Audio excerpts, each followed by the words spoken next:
Selamat malam, salam sejahtera bagi kita semua. Shalom. Puji syukur kita panjatkan kepada Tuhan Yang Maha Kuasa atas penyertaannya sehingga sampai saat ini kita diberikan kesehatan, semangat, kekuatan sehingga bisa kita melakukan kegiatan kita dengan penuh syukur. Sebelum saya melanjutkan, terlebih dahulu yang saya hormati Ibu dosen pengampu mata kuliah dasar-dasar penelitian yang telah mengarahkan kami, mendidik kami pada materi ini sebelumnya, dan kepada teman-teman kami yang telah menonton video ini.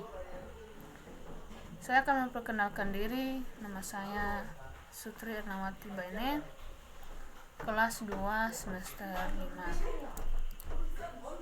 Topik penjelasan pada malam hari ini yaitu macam-macam metode penelitian kualitatif dan kuantitatif. Untuk itu saya akan mengawali penjelasan dengan macam-macam metode penelitian kualitatif. Sebagai bahan materi saya akan ambil dari buku ini yang ditulis oleh Profesor Dr. Lexi J. Moleong MA. Di dalam buku ini terdapat 3 macam penelitian kualitatif. Yang pertama, pengamatan; yang kedua, wawancara; yang ketiga, penelaahan dokumen.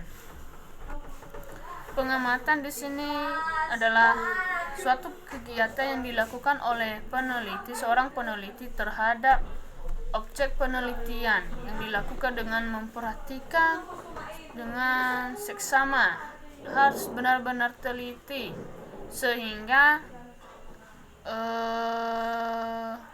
di saat pengambilan data yang diambil terhadap objek tersebut tidak memang hasil yang benar-benar dari objek itu, bukan hasil dari penelitian yang tidak jelas.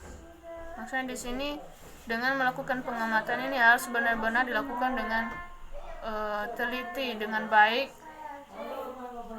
Dan yang kedua, wawancara merupakan pertemuan antara 2 orang di mana untuk mendapatkan informasi dan ide melalui tanya jawab sehingga dapat dikonstruksikan makna dalam suatu topik tertentu.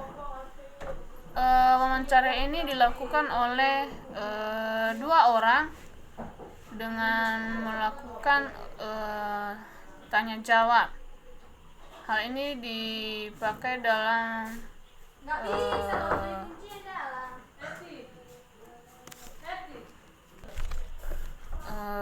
dengan melakukan wawancara ini kita akan mendapatkan informasi tentang objek yang kita teliti.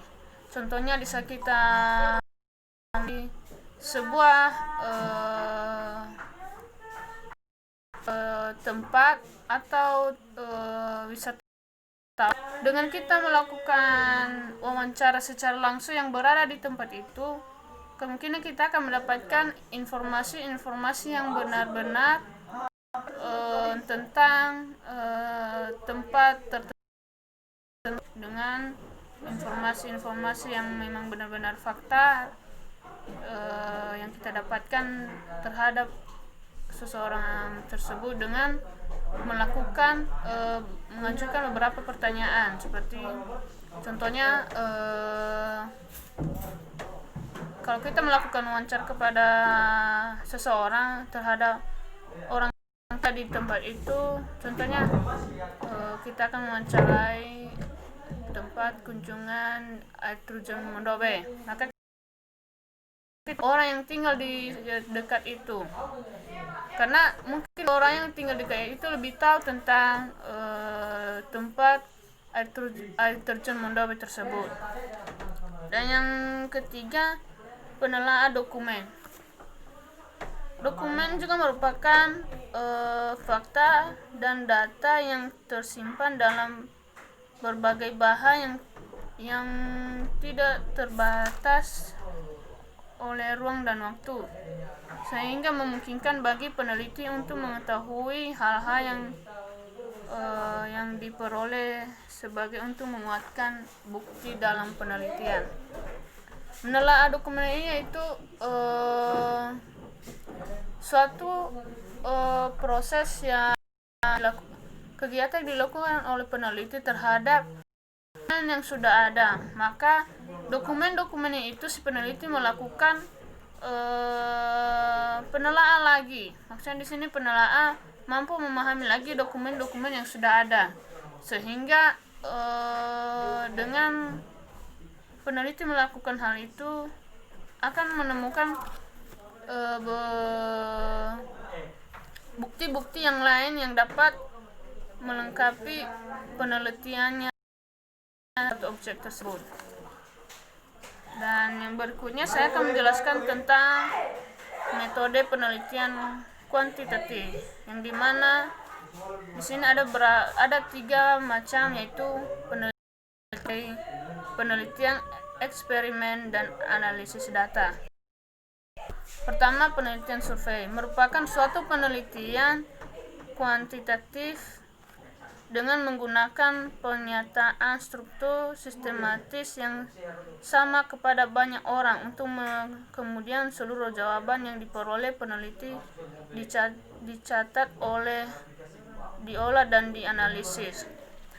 Penelitian survei ini dilakukan pada suatu objek dengan menggunakan pernyataan struktur dan sistematis. Maksudnya struktur sistematis di sini maksudnya di saat kita melakukan survei, kita sudah menyusun beberapa hal apa saja yang perlu kita teliti dalam tersebut, sehingga kita melakukannya dengan teliti, sehingga dalam melakukan penelitian data-data yang harus kita ambil pada saat itu bisa kita catat dan bisa kita menganalisisnya dengan pemahaman yang sudah kita temukan. Yang berikutnya, penelitian eksperimen. Penelitian ini merupakan salah satu jenis penelitian kuantitatif yang sangat kuat mengukur hubungan dengan sebab dan akibat. Yang berikutnya adalah analisis data, analisis isi. Analisis ini setiap penelitiannya itu pada data atau dokumen yang sudah ada. Hal ini kita dituntut untuk bisa mengelola data yang sudah ada. Kita bisa menindaklanjuti data-data yang sudah ada. Kita bisa menganalisis, mengelola data-data yang sudah ada, sehingga kita bisa menyimpulkan hasil data tersebut.